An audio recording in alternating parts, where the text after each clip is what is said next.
Look, some people say that Shakespeare is dull, and I don't necessarily agree.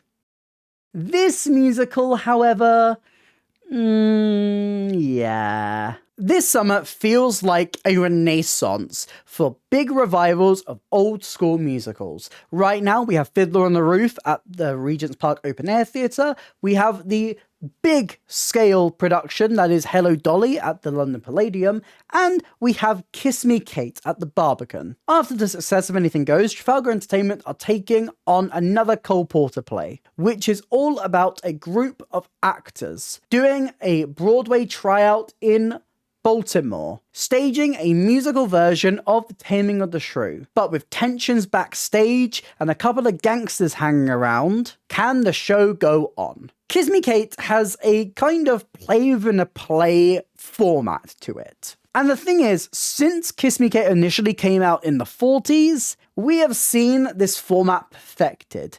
So when you bring back Kiss Me Kate, it doesn't really age very well. But does this production do enough to skirt over any problems with material?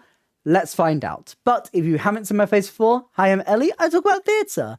I am the most chaotic theatre person on the internet. I do reviews, I do discussions, I do versus brackets and tier lists, and if any of that sounds interesting to you, please consider hitting like and subscribe. It really helps me out the channel. But let's dive into Kiss Me Kate at the Barbican Theatre. What's kind of ironic about Kiss Me Kate is a section at the start of Act 2, where they kind of put a lampshade on the fact that the material from Taming of the Shrew, even in the 1940s, hadn't really dated very well. The show not really doing much to actually get around the fact that the material from Taming the Shrew had not really aged very well, and just kind of going along with the motions in the end. But honestly, when I say that Kiss Me Kate has not aged well, I don't mean it in a sense of a more political side of it, or a women's rights side of things. Yeah, it hasn't, and yep, the material is still very misogynistic. In the way it presents women as simple-minded, it's misogynistic. Which does make you wonder why it's the choice of Shakespeare play they go with, and they could have gone with literally anyone. The real meaning of it, when I say that it has not aged well, is the fact that it is a show within a show. We have so many sections with this show that are backstage, and we have many that are on stage. We get a glimpse into the musical version of Taming of the Shrew that they are performing, and we see the moments where this goes wrong. We see the moments where the tensions backstage go onto the stage. We see all of these different things happening. The thing is, it is very slow. It has a great conceit. And I mean, it has many great conceits. A musical parody of Taming of the Shrew could work really well, but would probably work better if it was done from a more modern perspective, dismantling a lot of the misogyny of that initial story, instead of just saying, this is misogynistic, and then moving on. Even doing Taming of the Shrew within Taming of the Shrew that this show does is a funny idea. And more so, its greatest idea, the idea of two people backstage, two gangsters taking over the show, is a great concept. There's 3 really cool ideas here, but in a show that is 2 hours 40, they barely touch any of these ideas. It spends so much time developing this relationship between the lead actor / director and his ex-wife, the lead actress, when the relationship is fairly surface level anyway, that we don't really spend time on what could make this concept work. The fact of the matter is, everything that Kiss Me Kate tries to do has been done so much better now. Even if this was the first thing to do it, everything that's come after has taken these ideas and perfected them. Something like The Play That Goes Wrong is such a great example of this. They take the idea of a murder mystery, and every minute they are playing it up. Things are going wrong. Everything is falling apart. It's hilarious. Kiss Me Kate is almost like if Play That Goes Wrong just had 30-minute sections where the play went completely right. Nothing went wrong. They were just doing the murder at Havisham Manor. We're not here to see Taming of the Shrew. If I wanted to see Taming of the Shrew, I would go and see Taming of the Shrew. Just like when you go to Play That Goes Wrong, you're not going to see it for the actual play. You're not going there to see the murder at Hamersham Manor because it's a terribly written plot device. It's a backdrop in that show for the comedic potential to come out, making fun of the genre of that show, taking a peek into the characters backstage, and allowing chaos to ensue. Kiss Me Kate has moments where it gets close to this. As I said, there's a pair of gangsters who come into this show. They start to demand money from the lead actor in the show and eventually are brought on as producers and take it within their own right to demand the actor stay on stage. They bring out guns, they put on costumes. It's hilarious. It's great. It's a fleeting moment of brilliance within this show. But then it gets resolved so quickly. The show never really takes the time to breathe with that concept. It never really takes the time to play around with it. And because of that, there's so little comedy that's milked out of something that has a lot of comedic potential. The show is really badly paced.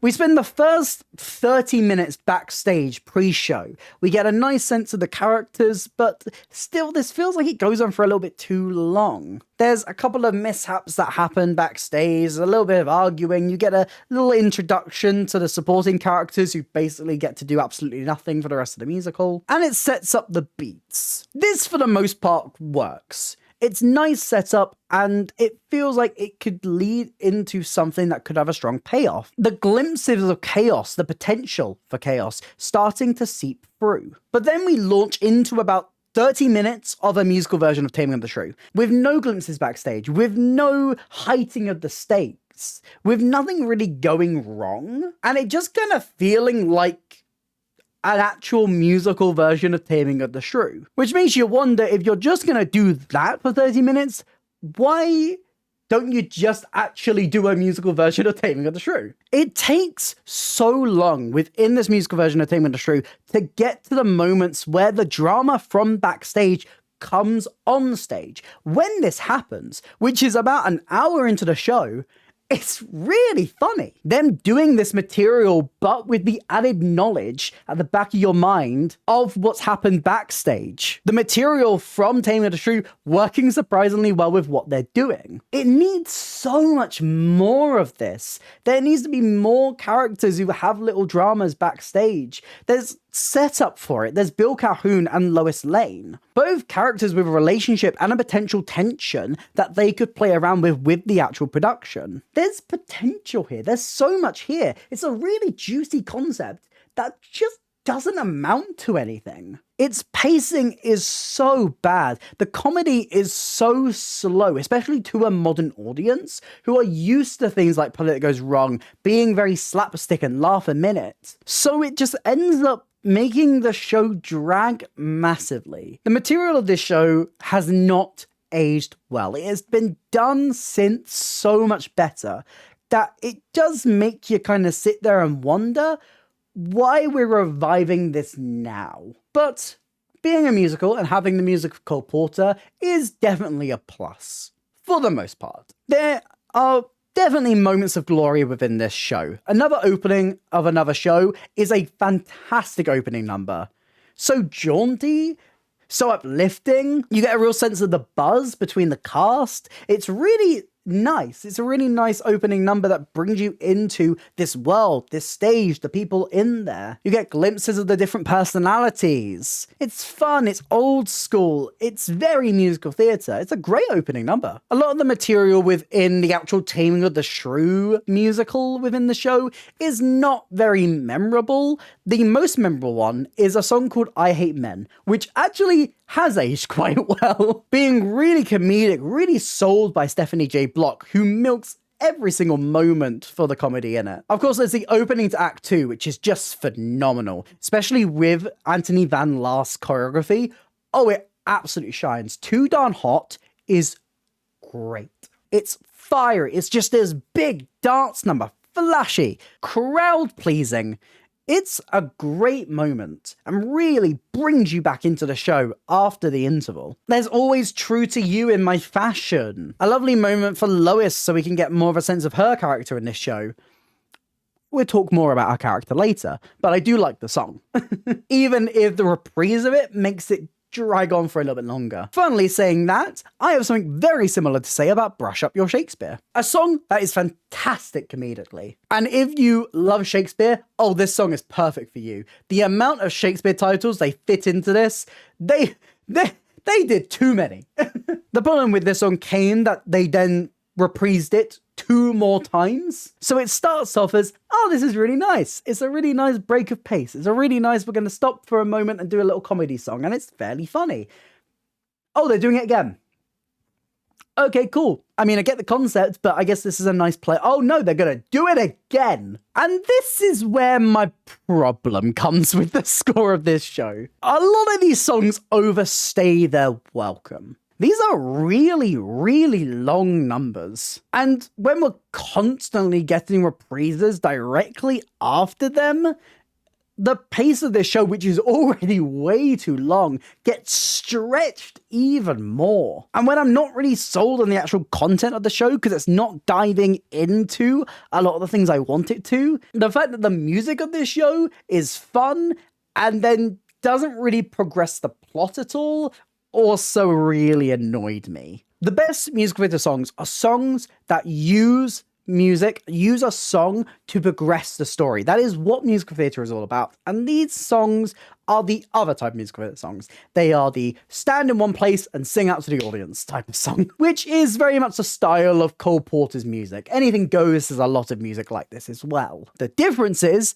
Anything Goes has a lot stronger of a plot to be able to justify the moments where the plot stops for the music. This doesn't. Especially in the sections where we're getting the Taming of the Shrew stuff, where it's already fairly bare bones, where it's already just basically Taming of the Shrew, instead of giving us the drama of backstage, or even incorporating that drama into the songs. It feels like this show stops in so many places for way too long. So while a lot of these numbers are fun, a lot of these numbers are great examples of old school musical theatre, and a lot of these are songs that I would find myself listening to outside the musical, within it, they don't really click as well as I would like them to. While I'm very mixed on the material of this show, what I can say I really loved is the actual design of this show. I really love this set. I'll start there. This set is fantastic. We have 3 spaces on this stage, which are all on this one giant structure on a revolve that they move around. So we can really quickly get from the dressing rooms to backstage to side of stage to on stage. It keeps the fluidity going for sections where we have characters running off stage and all around the building. It manages to create a really cool visual image and not have to log on loads of different set pieces. And it's really satisfying to see this entire set revolve around. I don't know, I just really like a revolve and it's fun. It does make me wish that they kind of used it a bit more to contrast what's happening on to off stage. There are some nice moments of staging where you can see off into the wings, thanks to the big space of the Barbican. So you can see the stage manager off, you can see the dancers at the side watching the chaos unfold on stage. You can see the gangsters pointing their guns from off stage. That it uses the space quite well. The direction of the show stays fairly true to the old school nature of it. I don't think a lot of my distaste for this production comes from the actual production itself. I feel like this is a okay production with some good moments of direction from Bartlett Sher, but it doesn't really do enough to kind of save this material, which I'm not overly sold on. What does, however, is the choreography. Anthony Van Laar's choreography in this show is glorious. And what's more, I went to a showing of this production where after the show, they did a talk back with Anthony Van Laar, and getting to hear a little bit about the journey that he went on with the show was really interesting as well. His choreography not only shines in the big numbers, but also in the small. I love a moment like Brush Up Your Shakespeare, where he really cleverly uses choreography that makes it look like it's being created on the spot, still having a real purpose to it, but feeling very in character for these 2 gangsters. But above and all, it is definitely the big group numbers that just sell it. Too Darn Hot is a spectacle. Moving from section to section in the theatre, getting bigger and bigger, throwing in different solos, going into a full-on dance battle between Paul and Bill. It is glorious. It's so thrilling. I almost wish we got more choreography for this show. It's not as dancey as a show, despite Too Darn Hot being one of the most popular dance numbers of all time. It's not actually as much of a dancey show as that. I'm glad that we get moments of Charlie Stemp being able to give us some great choreography, especially in a song like Bianca, where we get to see a little bit of tap in there, and it's thoroughly impressive. But it's choreography that left me wanting more, not in a negative way. Fashy, big, bright, exactly what you want from the choreography in an old school classic musical. Fantastic work from Van Last. And going from Van Last, let's talk about this cast. This production's Fred Graham is Adrian Dunbar. Now, Dunbar doesn't really have much musical theatre experience. Actually, if his cast bio is to be believed, he has no musical theatre experience. It feels like it's very much pushing him into the deep end to give him the lead in this show. The character of Fred Graham is a very complicated one. He is flawed, he is constantly making bad calls, but as a protagonist, he has this sleaziness about him. He has this vibe to him where you kind of do need to be on his side, despite the fact that the character is a bit of an asshole. The problem is Dunbar's performance doesn't really have enough charm to it to really allow this type of character to work. His performance is very measured. He feels a bit stiff in places. He doesn't really push it far enough, especially when contrasted to some of his other castmates.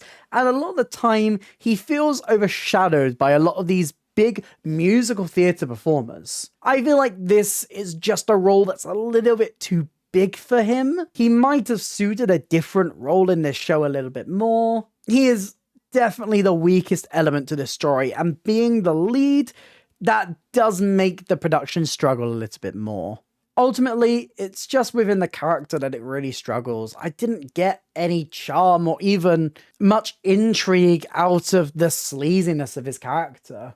And for a character that is on stage almost the entire show, the fact that I come out of it feeling like I really don't know who he is a problem. Now, the real reason I went to go see this is Stephanie Jo Block. Broadway icon, legend, the moment. She is a fantastic performer, and by God, she's fantastic in this. I think for me personally, she is a real saving grace in this show. She plays with so much material. She takes the comedic value and milks it. Her facial expressions, her performance, her stance on stage, she understands this character and brings out so much about her. She is fantastic in this role, really selling every moment. From the comedy of I Hate Men to her more diva-ish moments, she is fantastic. I'm so glad I finally got to see her live on stage. She is a real talent. Now, Charlie Stemp and Georgina Honora, they play Bill Calhoun and Lois Lane. The thing about these two characters is that they really don't get very much to do. They turn up at the start of Act 1, disappear, do a little bit in the Shakespeare bit, and then appear again in Act 2. And these two performers are way too talented to only be used in a couple of sections of a musical. We've seen these performers now lead a show, and they have that leading actor and leading actress energy. I know what these two can do, and the material is not living up to the talent of these two actors. It is also annoying when a character like Lois Lane is also just kind of a lesser version of a character that we saw Honora play in the West End last year, as Lois Lane bears a lot of similarities to a character like Ado Annie, but without as many of the comedic moments that really make that character still work in a modern setting. And I'm glad that this production does take advantage of the fact that Charlie Stemp is one of the most talented dancers in London right now, giving him strong dance moments in Bianca, and also adding him into Too Darn Hot. But the fact of the matter is his character just isn't really given the time to be fleshed out at all. He's a gambler, he bets a load of money, he blames it on someone, we don't really get the consequence to that action, it's never really pinned back on him, he just kind of disappears from the show. And it's such a shame when you have someone like Charlie Stemp, who is phenomenal, who is just given absolutely nothing to do and no way to build on this character. The two supporting actors who do actually manage to break through quite a bit, Hamid Anamashorn and Nigel Lindsay, who are the two unnamed gangsters in this show. They understood the assignment perfectly. There's such a brilliant contrast to the other characters in this show. And despite not even having character names, they feel so much more characterful than the two other supporting characters in this show. This is one, thanks to the fact that they get some of the most comedic moments in the show, allowing us as an audience to really warm to them. Their comedic timing is impeccable. They play off each other so well. They're a lot of fun to watch.